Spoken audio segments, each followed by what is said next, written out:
Just when we thought the TIP was ready to roll and quit, we forgot that this team has no quit in them, and they persevered, and the numbers showed how they were able to overcome the challenge of the Navy Stars. Better attacks for TIP in that set 13 as opposed to only 11 of San Sebastian. Yung blocking, nakipagtapatan sila dyan, but what we can note here is that in terms of errors, itong TIP, naibaba nila yung kanila 5 as opposed to 8 of San Sebastian. And I'm sure that nagulat itong Baste dito sa resolve at determination ng TIP. Ang ayaw ng Baste, maulit yung nangyari din sa nakalipas sa third set. Ang gusto naman ng TIP, maulit yung estilo ng panalo nila na nakuha nila laban sa De La Salle Dasmariñas. And I felt that it was Mitch de la Cruz was instrumental in that huge fight back para dito sa kupunan ng Navy Engineers. Tama yan. And talagang she made a difference. Ano? She scored when they needed it the most. Now, the question for San Sebastian would be, dahil ang momentum ngayon nasa side ng PIP, how would they fare dito sa laban sa PIP ngayong fourth set na makikita mo body language na nawala kanina sa PIP, naging parang nabuhay ngayon buhay na buhay, nag-uusap-usap. Natignan natin kung paano may steady ng San Sebastian yung kanilang kampanya. Madaraso once again bombarding the blockers. Layog, Stern. Excellent stop coming from Santa Rita. Umugot si Coach Clinton, no? At baka yun ang kinakailangan nga nila ngayon, ano? Ibahin ang laro ng konti, magbalasa ng players. Sinamban going down the line in her serve. Regalo para kay Layog. Labiano. Cross court. Back set. Net touch. Either way, would have been a point for De La Cruz anyway. At tumalabas na yung bangis na laro ni Mitch de la Cruz. 2-1 for TIP. There's so much difference when a team is behind and when a team is on a roll, no? At ngayon, itong PIP, talagang it looks like they're very eager to bring this match to a fifth set para, yun nga, that's what they're known for. Medyo diesel lang, ano? Diesel, parang diesel sa bandang huli. Yan ang diesel made in ano bang tawag sa lugar na yan? Sampalok ba yan? Basta Manila. Manila, oo. Nadadaan ka pala dyan, ha? May Ayala Bridge sa area na yan. Nadadaan ang driver mo dyan, ha? Ako yun. Ay, ikaw pala yun. Okay. Ako yun. Sinamban diving to retrieve. Labiano. Still enough power in her legs. Alam mo, parang mas maraming weapons ang TIP, no? Sa ngayon, nakikita natin kung yung sa atake lang, ano? Oo, ang pagbalasa nila ng tao, yun nga, sabi natin, meron pang... Ayog pa rin. Oo, si Perez, nandun pa.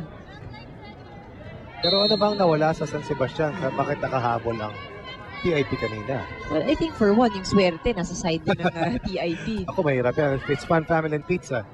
It's got to be shakies. But I think more than that, nagulo ang depensa ng San Sebastian. Maliwanag. They weren't able to keep the ball alive. Whereas itong TIP talagang sinipagan. Si Mitch de la Cruz, very unassuming. Pag tinignan mo siya.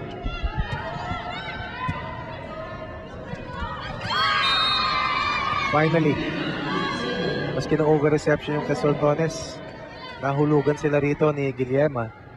Well, if mag-over-receive naman sila, sana doon yung tumapat sa rotation na frontliner ng setter at mahirap kapag backliner ng kanilang setter. Hindi pwedeng lumagpas ang kamay sa net. Santa Rita only saw action in the third set, showing us that she is a force to reckon with, but their defense, nabutasan na naman ni Mitch de la Cruz. Fatigue could be a factor laban dito sa Baste dahil yung rotation nila manipis. At mas konti yung pagbalasa. No? Like Labiano has been there since the first set. Sinamban, ganun din. 2-point deficit para sa Baste. Silamban committing an attack error. Naalala ko yung mga players pag sinabi nila, coach, sa akin. Tinatanong ko minsan para mapatawa. Eh kung hindi sa'yo, kanino? Kanino nga ba? Oo. Labiano. The tip all the way to the back. Acuna. Always going forward. Cross-court winner. Cross-court point coming from Acuna's 3-point lead for TIP. Ultra Fast Spike is brought to you by PLDT Home Ultra, the Ultra Fast LTE for a happy family. Maganda ang ipinapakita nitong TIP. Ito na si Mitch de la Cruz. Siyang nagpahirap sa service reception ng San Sebastian sa third set. Moreover, sa akin, sabi ni Pasyon, sa akin. 5 points for Baste, 7 points para dito sa TIP. 2 sets to 1 lead para dito sa Baste.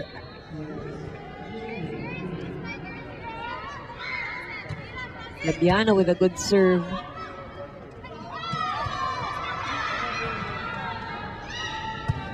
Ooh. Villegas. I believe that Villegas and Arabe had a lot to do about that initial 2-set win by San Sebastian. The official ball of the Shakey's V-League is, of course, Mikasa. Alam mo, si Sarmiento parang kryptonite ni Labiano, no? Oo. Tama. Hindi ko magtataka kung magiging anino ito ni Julina Labiano. Lahat ng paluin ni Julina Labiano talaga parang Nakukuha yan. Nakukuha. Bantay na bantay. Oo. Basang-basa. Yan naman, pag pinag-aralan mo ang kalaban mo, madali sa'yo para basahin. Sila 1-point lead para sa TIP as we approach the first technical timeout. Ito po ang talaan na nagtapos sa parehong scores sa ating first 3 sets. Let's listen in dito sa TIP.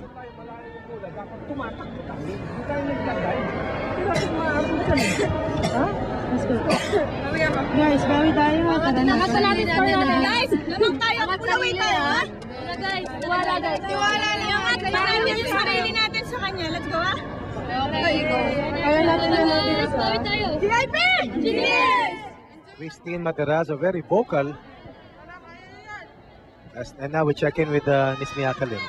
Maraming salamat, Coach Ronnie. Alam mo, para naman dito sa kupunan ng San Sebastian, isa pa daw ang sakit nila ayon kay Coach Clint. And yung kanilang reception, napapansin nga daw niya. For the past 2 games, nagiging pattern na maganda yung reception nila dun sa first part ng game. Pero pagdating sa dulo, hindi na nila na-maintain.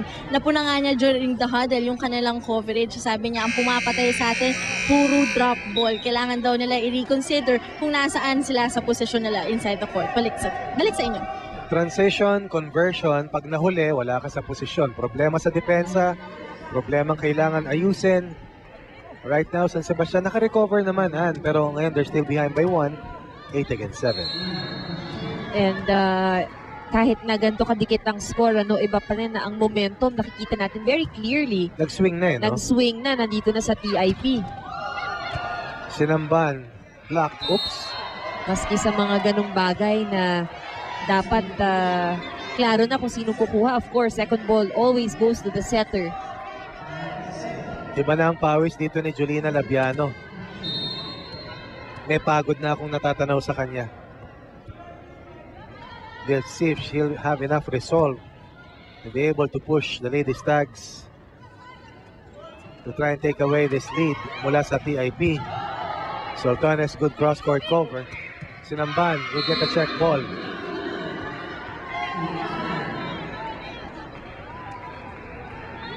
Nakakatuwa rin si Gretzel Sultanes, Kinakausap niya talaga lahat ng teammates niya.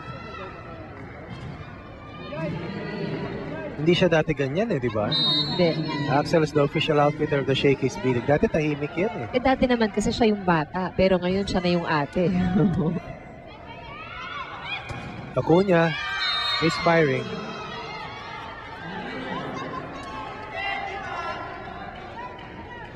Yung third set lang naman tayo nakita talaga na malaking lamang no? But it has always been a seesaw battle. Palaging palitan lang, unahan at habulan That's the story of this match between these two teams. If you go back to the third set, as Soltones covers that dump by Verano, nakabalik na yung Baste, 22-all na eh. Hinanap mo 4 straight points, binigay naman ni Dalisay. Or was it Guillema? Pero yung huling pag-serve, yes, it was Dalisay. Yung huling pag-serve niya, nag-service error. Tapos meron silang attack error. Ayun na. Namiligro na yung kanilang kampanya. 10-9 for Baste. Sarmiento covering the line. Free ball, rare one para sa TIP. Guillema, pumeke ng back set. Dalisay will not convert.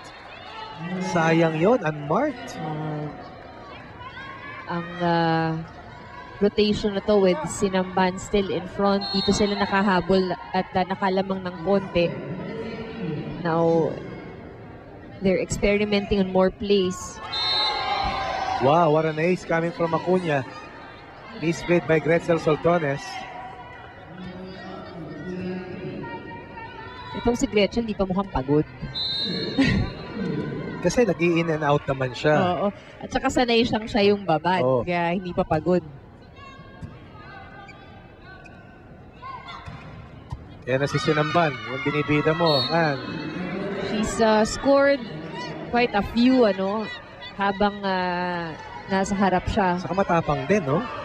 Oo. At nakikinig, Nakikita ko talagang kinakausap siya ni Gretchen, eh. Saan niya dadali ng bola, nakikinig. Nakikinig kay Ate Gretchen. Villegas was extremely hot in the first set. Got over. Also helps kung may mga ganyang error.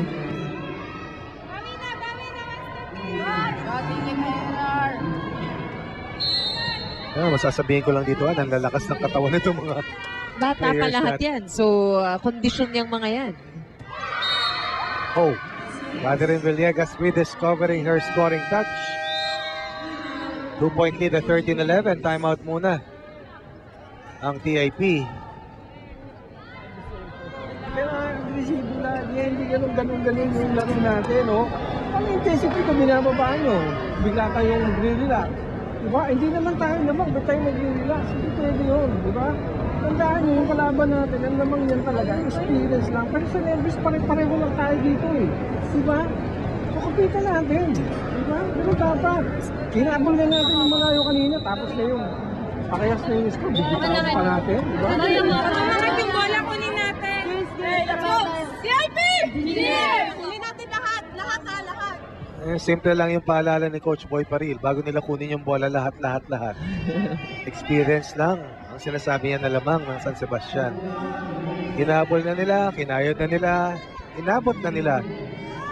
He's begging his players to hold on dito sa kanilang kampanya. Well, he's seen what his team can do. Ultra fast LTA for a happy family with speeds up to 10 Mbps. Monthly internet for as low as 999.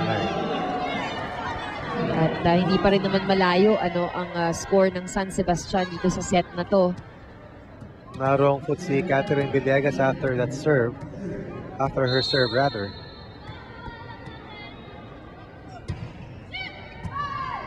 Another good reception coming from Gretzel. Labiano scrambles. Verano back set. De La Cruz defended. Alam mo, mahusay na setter itong si Verano, Na talagang napapaikot niya ang kanyang mga spikers. Sinamban. Verano with the dunk. This time, Guillema dives for it. Sinamban from the back. Oh, because you can't Galing sa likod. take off dito sa beyond the attack line sa backliner.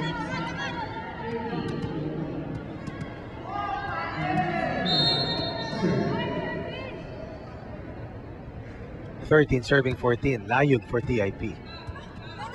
Not a good reception para dito sa San Sebastian. Grabe naman yung ginawa rin ni Labiano. Drop shot coming from De La Cruz. Itinaas ni Guillema para kay Labiano. You have to marvel dito sa conditioning ni Labiano. At kung ikaw naman yung coach, matutuwa ka that you know that she's putting in some extra training or extra work. Alam mo, as an athlete, you put in blood, sweat, and tears. Ang nakikita lang natin yung finished product na, but the hours that they put in terms of training and yung building strength, no? Eh, hindi po biro yan. Plus, they have school pa. Mas mahirap yan. Student athletes, different challenge. Right now, the challenge is for TIP to tie this match at 2 sets apiece, while for San Sebastian to close this match at 3 sets to 1. Okay, so di ba sabi ko sa inyo, pag atin na yung opensa, kailangan patayin na natin yun, gagawa na natin yung paraan yun. Dati pwede yung dahilan na kahit yung bola, di ba? Kahit yung hindi pwede. Ha? Pag binigay sa atin yung bola, gawin na natin paraan yung bola na parang papatay. Kaya sabi ko nga sa inyo eh, bakit yung dapat gumagamit ng option? Pumapalo ka sa taas mo, pag hinahaba mo lang gano'n, pag pinagin yung bola, oh. Ha? Sabi siya, takspin mo yung bola eh. Hanapin nyo kami, pag walang lusutan doon sa liit, isa naman yung paluin, todo na lang ang todo yan. Di ba rin bumalik kasi sa mataas yan. May second serving tayo, offense ulit tayo. Kaya nakita natin yung laro natin. Tara, angat natin sarili natin, ha? Let's go, TIP! Abangan sa Miyerkules, 1:00 ng hapon. UST versus CSB. Sa ngayon, ang hinihingi ni coach, kailangan itodo na nitong TIP ang kanilang laro. Hindi sapat yung ginagawa nila ngayon. Ang kailangan nila, pumalo rin ng pumalo. And kanina, kaya sila nakahabol. It's because of their offense. They have very scrappy defense. That's what they need to do at this point in time. Kaya lang coach, yung blocking ng San Sebastian. Grabe, tinago na ni De La Cruz si Maderazo, pero nabasa pa rin yun ng Stags.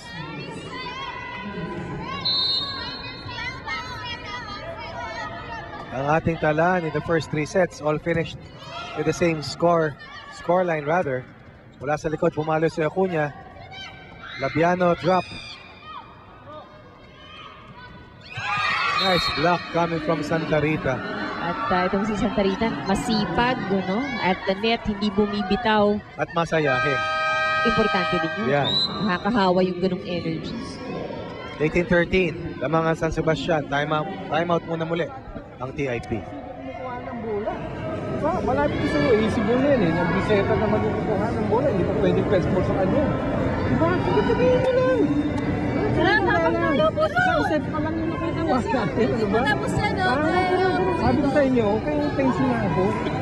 Relax mo yung sarili nyo. Hindi mo porke naman yung kalaban nyo. Talo ka na yun. They were behind by 6 points in the third set at 14-8. TIP gathered enough resolve, turn things around. Now they're behind here in the fourth set. 18-13, lamang sila kanina rito. Pero sabi ni Coach Boy Paril, maski lang mga kalaban, di ibig sabihin talo na, may oras pa. If it's Fan Family and Pizza, it's got to be Shakey's. Shaky service reception para dito sa TIP. Guillermo going to Labiano. Labiano once again knocks it down. Labiano. Ibang klaseng performance si Labiano tonight, or this afternoon rather. This Ultra Fast Spike is brought to you by PLDT Home Ultra, the Ultra Fast LTE for a happy family. Currently with 18 points in this game. Itong si Labiano. 19-13 for the Lady Stags. Masakit yung nangyari niyon. Soltones and Sinamban, nagkatinginan. Nagkahiyaan. Siguro iniisip ni Sinamban, ito yung libero eh. Kaninong bola yun, Ann? Well, in that case, nakaharap kasi si Sinamban. But it was in between them. So I would think, dapat yung libero would step up to get it. Pero bumawi naman si Gretzel doon. Drop shot. Good answer by Dalisay. Labiano once again with a difficult angle this time. Hindi Will umabot. not get that ball to drop in. Ito na naman ang remate sa dulo ng TIP at ito na naman yung pamato sa service line na si Maderazo para dito sa TIP. Christine Jane Maderazo.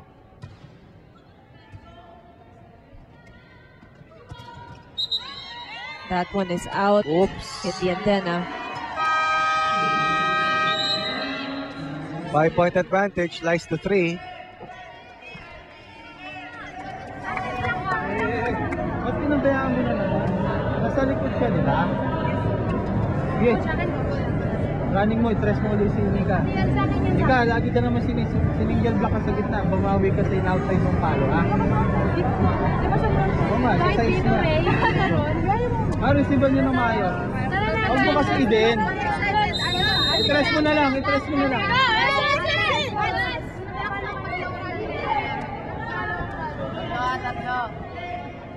San Sebastian looking to hold fourth.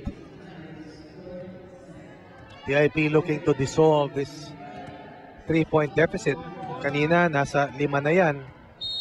18-13.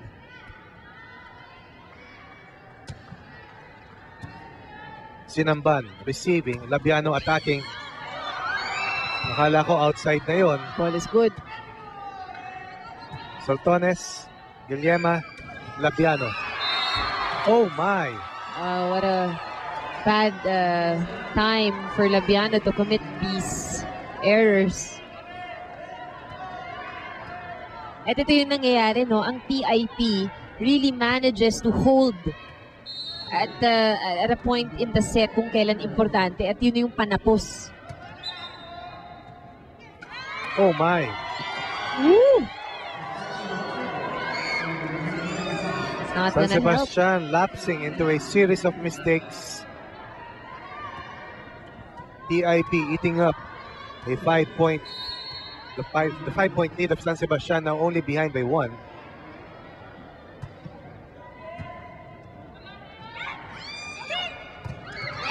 Wow!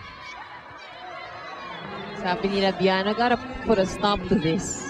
Now, Using defense, offense being challenged. Now using defense to get that ball in.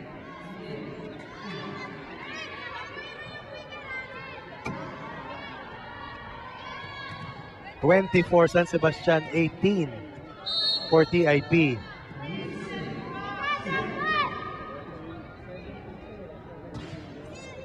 Napakalutong na serve. Verano. Acuna with a drop.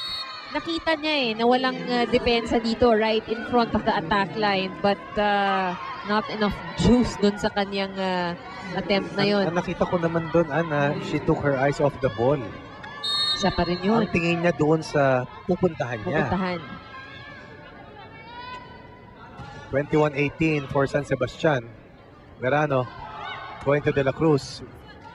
Nilobo ni De La Cruz. Labiano, drop. Good coverage by Verano. Umalo si Acuna. 2 consecutive attack errors for Acuna. Naku, sama yata nung landing doon ni Acuna. We don't like injuries, ano? An, parang may naisulat. Pinilit akong magsulat kanina. Haba pala nung... Ikaw ba to, An?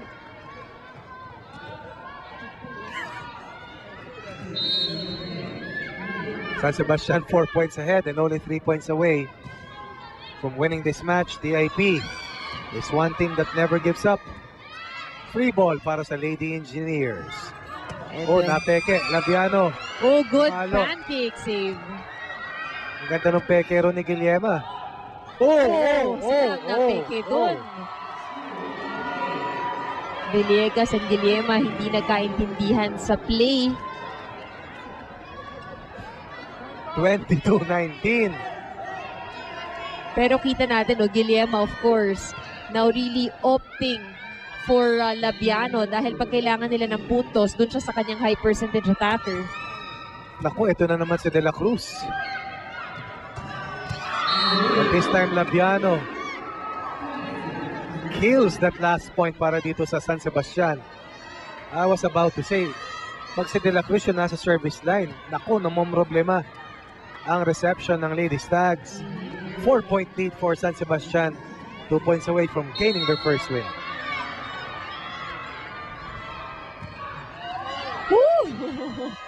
Good recovery by Verano. That's good, no? They didn't take their eye off the ball. Sinamban against 2. Good read by Gretzel Soltones. Yan ang magandang basa. Nakita ni Gretchen na nasa it's already halfway sa taas ng kanyang katawan. So ball was going out. 24-19. San Sebastian aching for a win. For one final point. Perfect chance for San Sebastian. Guillema going to Villegas. Still alive. Verano, Soltones for Baste. Villegas once again. Oh! And look at Guillema celebrating the final point for San Sebastian. San Sebastian staying away from the jaws of defeat, making sure that they put to halt itong comebacking ways ng TIP. Winning in 4 sets, 25-22, 25-22, 22-25, and 22-19.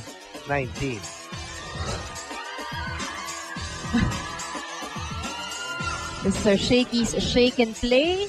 That last point for San Sebastian. Matagal-tagal inantay ito nila Coach Clint Malazzo, and they celebrate this win. Joyful occasion for Guillema and the rest of the Lady Stags. At ito pong final tally sa pagitan ng San Sebastian at ng TIP. And of course, we head now to Miss Miaka Lim with our game's best player. Yes, guys, I am here with our best player of the game, Jolina Labiano, with a total of 21 points.